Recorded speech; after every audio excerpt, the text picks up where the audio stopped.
हरियाणा की हर अपडेट के लिए बेल आइकन दबाएं और सब्सक्राइब करें STV हरियाणा न्यूज।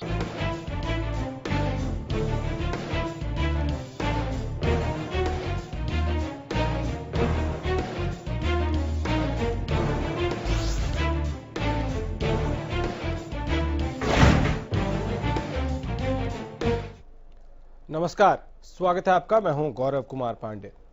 कोरोना का कहर देश में लगातार जारी है। हर रोज मरीजों की बढ़ती संख्या परेशान करने वाली है। लॉकडाउन 3 जारी रहने के बाद भी महाराष्ट्र, गुजरात और राजधानी दिल्ली में जानलेवा वायरस से पीड़ित लोगों की संख्या लगातार बढ़ रही है। सरकारी आंकड़ों के अनुसार कोरोना पीड़ितों की संख्या 85,940। अब तक 30,153 लोग ठीक होकर अपने घर जा चुके हैं। 2,752 लोगों ने कोरोना से जान गंवाई है। वहीं अगर हरियाणा की बात करें तो यहां कोरोना के मरीजों की संख्या 862 है, जबकि 495 लोग ठीक होकर अपने घर जा चुके हैं। 354 लोगों का इलाज चल रहा है, जबकि 13 लोगों की मौत कोरोना की वजह से प्रदेश में हुई है। बता दें कि चीन से ज्यादा भारत में कोरोना के मरीज हो चुके हैं। भारत में कोरोना के कुल मामलों की संख्या 85,940 पर पहुंच गई है। चीन में 84,031 कोरोना के मामले सामने आए हैं।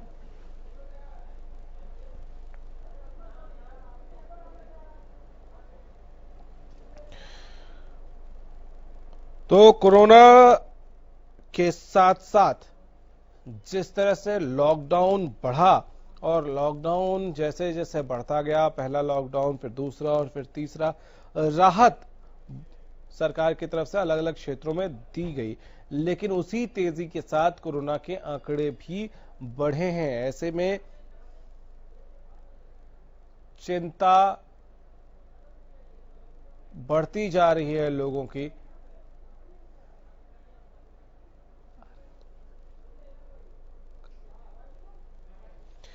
चलिए इसी पर चर्चा करेंगे। डॉक्टर स्वाति महेश्वरी जी हमारे साथ हैं हेल्थ एक्सपर्ट के तौर पर, और doctor Neha Gupta infectious disease expert हैं, हमारे साथ मौजूद हैं इस चर्चा में। दोनों का स्वागत है। डॉक्टर स्वाति, सबसे पहले आपसे शुरू करेंगे। चीन से आगे बढ़ना हिंदुस्तान हमेशा से चाहता है, लेकिन कोरोना के या किसी बीमारी के आंकड़ों में बिल्कुल नहीं। हम वो एक्सीड कर चुके हैं चीन के आंकड़ों को।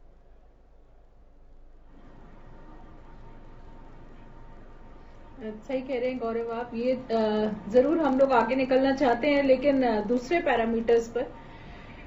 ये पैरामीटर ऐसा नहीं है जिस पर हम निकलना चाहते हैं आगे, लेकिन फिलहाल हम उससे ज्यादा आगे निकल गए हैं। हमारे यहाँ संक्रमण के केसेस 85,000 से ज्यादा हो चुके हैं, और ऐसे में चिंता जरूर है। लेकिन वहीं अगर मैं कहूँ तो आगे की स्ट्रैटेजी मेरे ख्याल से साफ तौर से दिखाई भी दे रही है, क्योंकि 80% केसेस जो हैं भारत के इस वक्त वो जगहों से ज्यादातर आए हैं।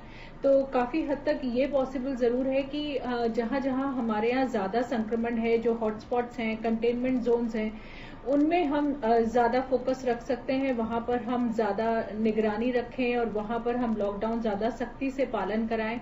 बाकी जो हमारा भारत है, जहां संक्रमण के ज्यादा केसेस नहीं है, वहां हम लोग आर्थिक गतिविधियां अपनी शुरू कर सकते हैं। तो मेरे ख्याल से, और देखिए अभी इसी तरह की मांग सारे राज्यों ने प्रधानमंत्री जी से करी भी है। ज्यादातर जितने भी गैर बीजेपी शासित राज्य हैं, उन सब ने लॉकडाउन बढ़ाने की मांग करी है, सुझाव दिया है। वहीं अगर अब आप देखें गौरव, तो राज्यों ने केंद्र सरकार से ये भी अनुग्रह किया है कि जो हॉटस्पॉट की परिभाषा है, जो एरिया को आइडेंटिफाई करना है, डिफाइन करना है, वो अब राज्यों पे छोड़ दी जाए। ऐसा उन्होंने मांग की है कि राज्य इस बात को बेहतर समझ पाएंगे कि किस एरिया को हॉटस्पॉट घोषित करना है, उसकी परिभाषा क्या होगी और वो कितने दायरे में होगा और वहां क्या क्या करना जरूरी है।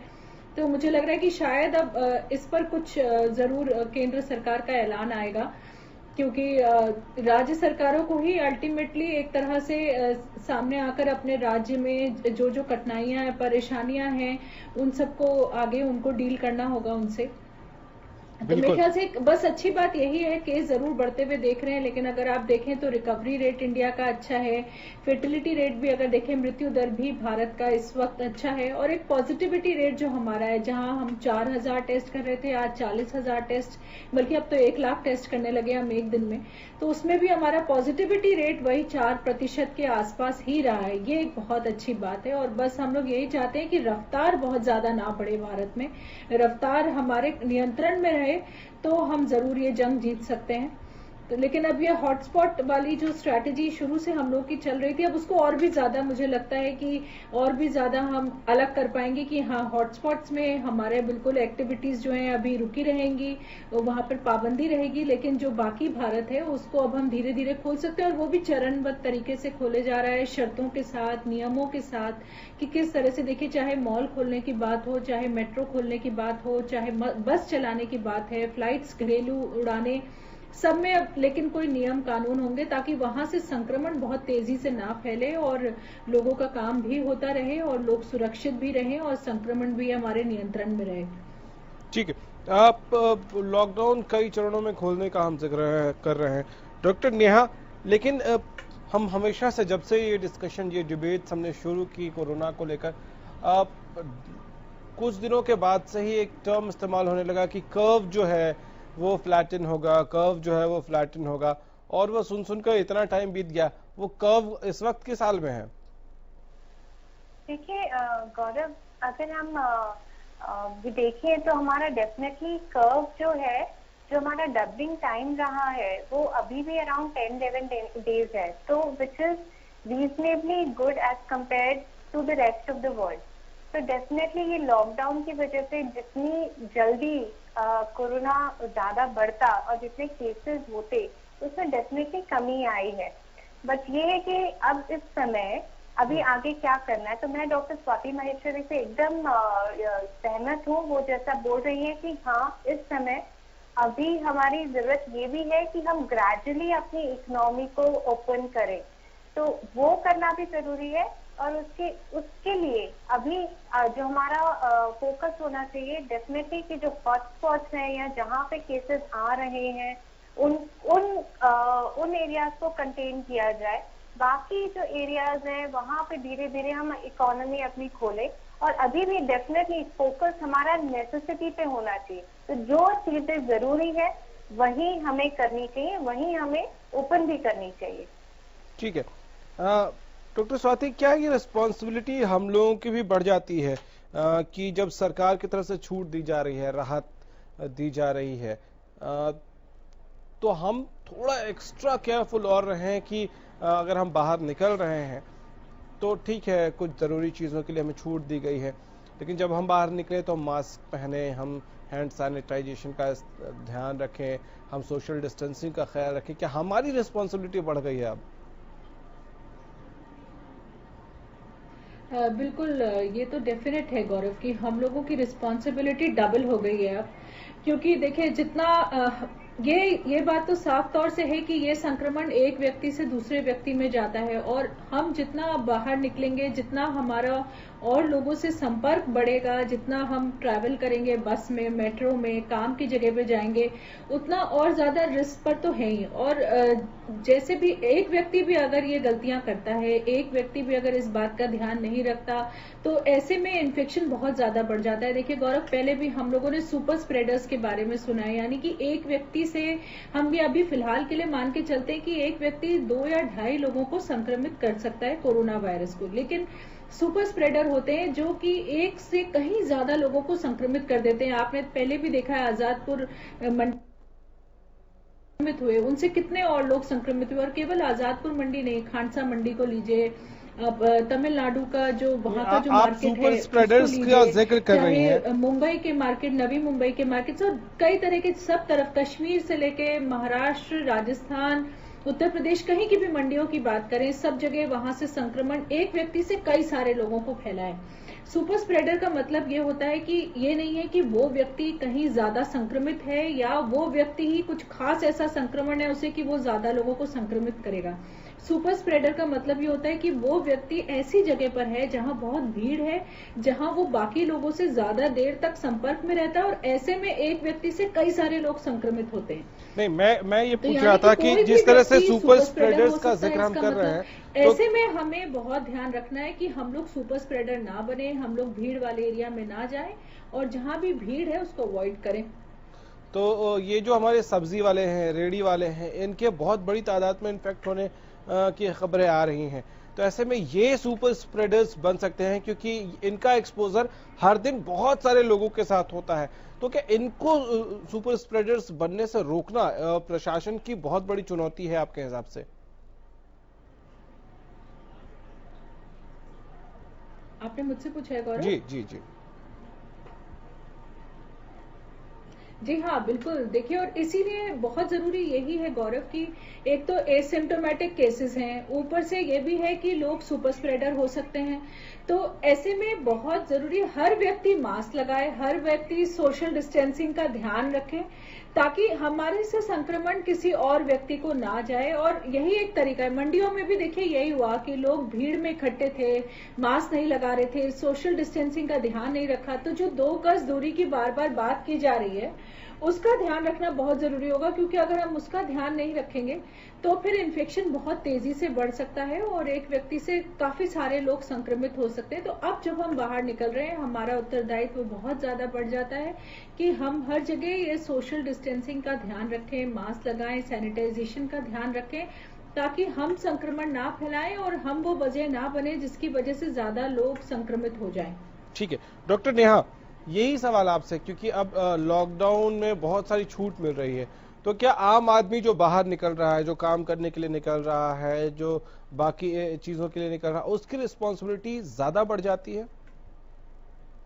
बिल्कुल गौरव, काम करना भी जरूरी है, बट इसके साथ में हमें अपने आप को बचाना भी जरूरी है, और ये भी जरूरी कि हम किसी और को इन्फेक्शन नहीं दें। तो उसके लिए जैसे कि डॉक्टर स्वाति ने बताया, इसके अलावा मैं ये बोलना चाहूंगी कि डेफिनेटली मास्क, हमें पता है कि यूनिवर्सल मास्क पहनना है, बट ये भी बहुत जरूरी है कि हम किस तरह का मास्क पहने। तो काफी मास्क आते हैं जिसमें एक एक्सपीरेटर वाल्व होता है। तो ये मास्क आइडियल, हमें कोरोना से, जब हम कोरोना से संबंधित बात कर रहे हैं, तो उस टाइम पे हमें एक्सपीरेटर वाल्व वाले मास्क नहीं पहनने चाहिए, क्योंकि इसमें क्या होता है कि जो आपकी एयर आप इनहेल कर रहे हैं वो तो फिल्टर हो जाती है, लेकिन जो आप एक्सहेल करें, मतलब जो आप सांस बाहर छोड़ रहे हैं, वो फिल्टर नहीं होती है। तो अगर मान लीजिए किसी को कोरोना का संक्रमण है, तो अगर एक्सपीरेटर वाल्व वाला मास्क पहना है तो उसकी सांस फिल्टर नहीं होगी। तो फिर उस केस में ऐसा लग तो रहा है कि मास्क पहना है, बट वो उस व्यक्ति से ये इन्फेक्शन किसी दूसरे को हो सकती है। तो सही मास्क पहने और सही मास्क पहने। तो सिंपल, जो हम नॉर्मल पब्लिक के लिए एक क्लॉथ मास्क या सिंपल सर्जिकल मास्क सफिशिएंट है। आपको इन्वेस्ट करने की जरूरत नहीं है N95 या फिर सोफिस्टिकेटेड एक्सपीरेटर वाल्व N95 में, बिल्कुल भी नहीं। सिंपल क्लॉथ मास्क या फिर आप सर्जिकल मास्क पहनिए, और बाकी मास्क जो है हेल्थ केयर वर्कर्स के लिए है। ठीक है। इसके अलावा डेफिनेटली सोशल डिस्टेंसिंग 2 मीटर का प्रिफरेबली आप लोग डिस्टेंस होना चाहिए, कम से कम 1 मीटर, नहीं तो 2 मीटर, और आप फ्रिक्वेंटली हैंड वॉश करें। और अगर आप बाहर से घर पे आ रहे हैं तो डेफिनेटली आप बाथ लेना भी बहुत ज्यादा जरूरी है। और बाकी सारी चीजें तो हम सबको पता ही है कि कोई भी सामान बाहर से आए तो उसको हमें कुछ दिन, मतलब हर चीज को थोड़े दिनों के लिए या थोड़ी देर के लिए बाहर रखना बहुत आवश्यक है। ठीक है। ऐसे, लेकिन इन सब के बीच कुछ लोगों को और बाहर रखने की जरूरत है, वो लोग जो र्यूमर्स फैलाते हैं। अब ठीक है, आप लोग डॉक्टर्स हैं, फिर भी इस सोसाइटी का पार्ट है, र्यूमर उड़ाने वालों को बाहर रखने की जरूरत है डॉक्टर स्वाति, क्योंकि कल देवीलाल स्टेडियम गुरुग्राम में हजारों की तादाद में लोग पहुंच गए, और जबकि वहां से सिर्फ बिहार के लोगों को भेजा जा रहा था रेलवे स्टेशन तक, और उसमें भी वो जिनका रजिस्ट्रेशन हुआ है। उत्तर प्रदेश के और बाकी जगहों के लोग भी पहुंच गए, क्योंकि र्यूमर था कि यहां से भेजा जा रहा है। मुझे लगता है कि गौरव बहुत ज्यादा संवेदनशील होने की जरूरत है इस वक्त लोगों को। इसकी बजाय कि आप लोगों को गुमराह करें, उनको आप गलत राह पर उनको भेज देते हैं और ये नहीं सोचते हैं कि दूसरे व्यक्ति को इसकी वजह से कितनी ज्यादा तकलीफ होगी, कितनी बीमारी इसकी वजह से बढ़ सकती है। और वैसे ही देखिए इस वक्त हमारे जितने भी प्रवासी मजदूर हैं उन सब की वेदना देखकर हर किसी का दिल इस वक्त बिल्कुल कटा जा रहा है। और ऐसे में अगर आप उन्हें और कष्ट दे रहे हैं, अगर आप उनको और गलत बातें बता रहे हैं, तो मुझे लगता है कि इससे बड़ा गुनाह कुछ नहीं हो सकता है। इसकी बजाय कि हम उन लोगों की मदद करें, हम उनको सही जानकारियां दें, उनको प्रोत्साहन दें, उनको सहानुभूति दें, अगर हम इस तरह से करेंगे तो मुझे लगता है कि ये समाज के दुश्मन हैं जो लोग इस तरह से करते हैं और ऐसा किसी को भी नहीं करना चाहिए। और इस वक्त हर तरह के जो भी आप रूमर्स फैलाते हैं लोग, उनको इस वक्त आगाह होना चाहिए कि ऐसा कुछ भी नहीं करना चाहिए। ना आप प्रवासी मजदूरों को उकसाइए और उनको गलत खबरें दीजिए, और ना आप इस बीमारी से जुड़ी जो बातें हैं उनके बारे में भी गलत धारणाएं फैलाएं। देखिए कितने सारे लोगों ने इसको एक सामाजिक कलंक बना दिया है। तो ऐसे में इन सब लोगों से हमें दूर रहना चाहिए और इन सब लोगों को भी मुझे लगता है कि इस वक्त अपना सामाजिक उत्तरदायित्व समझना चाहिए। और अगर वो लोग अच्छे सकारात्मक सुझाव लोगों को दें तो हम सब लोगों की जो लड़ाई है कोरोना वायरस से, ये और भी हमारे लिए मजबूत होगी। इसकी बजाय कि आप इसमें सेंध लगाते रहें और इसमें बार बार इस तरह के गलत बातें फैलाएं जिससे सब लोगों को कष्ट होता है और देश को भी नुकसान होता है हर तरह से। ठीक है। और इसके बीच में एक बात और है डॉक्टर नेहा, कि हमारे देश में ये बात बहुत जल्दी फैल जाती है कि गणेश भगवान दूध पी रहे हैं, मंदिरों के बाहर भीड़ लग जाती है। ये बात बहुत जल्दी फैल जाती है कि रोटी रात को रखो तो वो डबल हो जाती है, रोज लोग रखने लग जाते हैं। तो जब ऐसी चीजें फैल सकती हैं तो मास्क लगाना कितना जरूरी है, ये अगर वही लोग फैलाने लग जाए, हैंड सैनिटाइजेशन कितना इंपॉर्टेंट है, फिजिकल डिस्टेंसिंग कितनी इंपॉर्टेंट है, दूध पिलाने का के र्यूमर फैलाने के बजाय यही फैला दो।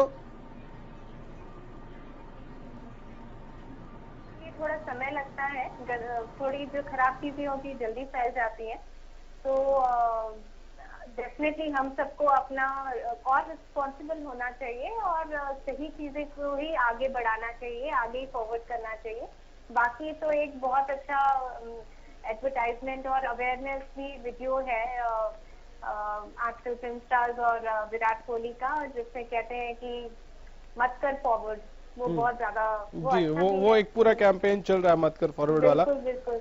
अच्छा, एक बहुत टेक्निकल सवाल जो हम बहुत शुरुआती डिबेट्स जब कर रहे थे डॉक्टर ने, हाँ तब से हम लोग चर्चा कर रहे हैं, गर्मी का कितना इफेक्ट होता है, क्या उस दिशा में स्टडीज कुछ और बढ़ी हैं?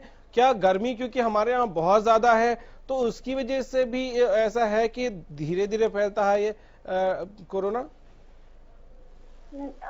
एक्चुअली पहले डेफिनेटली ये सोचा जा रहा था कि बिकॉज ऑफ हो सकता है कि हाई टेम्परेचर या फिर गर्मी की वजह से इसका संक्रमण उतनी जल्दी से ना फैले, बट अभी ऐसा नहीं है। इस वायरस का जो टेम्परेचर हमारे यहाँ पे है उसमें इतना प्रभाव नहीं पड़ेगा।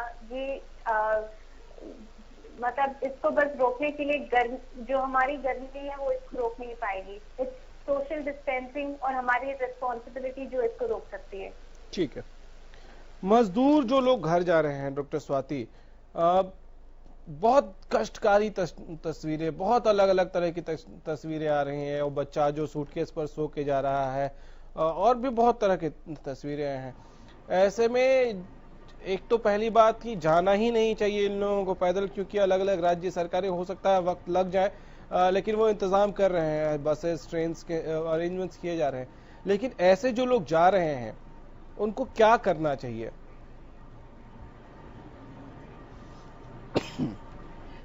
ये बात बिल्कुल ठीक है गौरव की। पहली बात तो यही बोलेंगे कि जाना ही नहीं चाहिए, क्योंकि जितना आप इस तरह से आप देख भी रहे हैं कि लोग रास्ते में मर रहे हैं, भूख से मर रहे हैं, बीमारियों से मर रहे हैं, एक्सीडेंट्स हो रहे हैं उनके। अभी कितना बड़ा एक्सीडेंट हुआ है उत्तर प्रदेश में।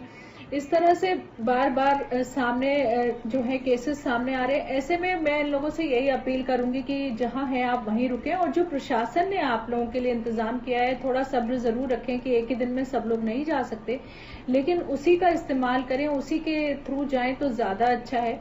देखिए कोई भी यहाँ से वहां तक इतने हजारों किलोमीटर पैदल चल के जाना, और गर्भवती महिलाएं चल के जा रही हैं, बच्चे चल के जा रहे हैं, ये एक बहुत ही दुखद मंजर है जो हम सब लोग देख रहे हैं, और चाह करके भी लोग इसमें मदद भी नहीं कर पा रहे हैं। तो ऐसे में मेरे ख्याल से उन्हें जरूर अवॉइड करना चाहिए, क्योंकि देखिए ना, मैं अगर उनको ये बोलूं भी कि आप खाना लेके जाइए, आप साथ में पानी लेकर जाइए, मास्क लगाकर जाइए, तो ये सब बातें भी बड़ी बेबुनियादी सी लगती हैं आज गौरव, क्योंकि जिसके पास पैसा ही नहीं है, जिसके पास खाने के लिए कुछ है ही नहीं, मैं वो क्या लेकर जाएं और क्या ना लेकर जाएं, बड़ा मुश्किल है इस वक्त सच में ये बात कह पाना कि क्या मैं उनको सुझाव दूं।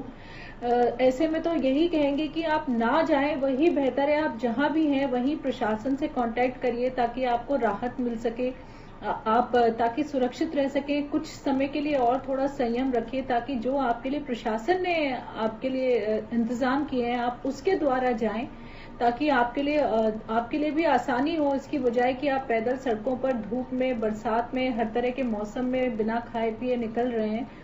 ये आपकी सेहत के लिए भी बहुत बुरा है, और इसी वजह से शायद हम इतने ज्यादा मौत की खबरें भी सामने आ रही हैं, और तरह तरह की खबरें आ रही हैं। लोग गर्भवती महिलाएं सड़कों पर डिलीवरी हो रही है, उनकी बच्चे उनके दम तोड़ रहे हैं। तो मेरे ख्याल से ये बहुत ही दुख भरा मंजर है जो हम सब देख रहे हैं। जी डॉक्टर नेहा, 10 सेकंड है आपके पास भी, क्या सजेस्ट करेंगे ऐसे लोग जो जा रहे हैं? मैं भी यही सजेस्ट करूंगी कि आप जहां हैं वहीं रहें, और डेफिनेटली प्रशासन के जो अरेंजमेंट है उन्हीं के थ्रू जाएं तो बेटर रहेगा।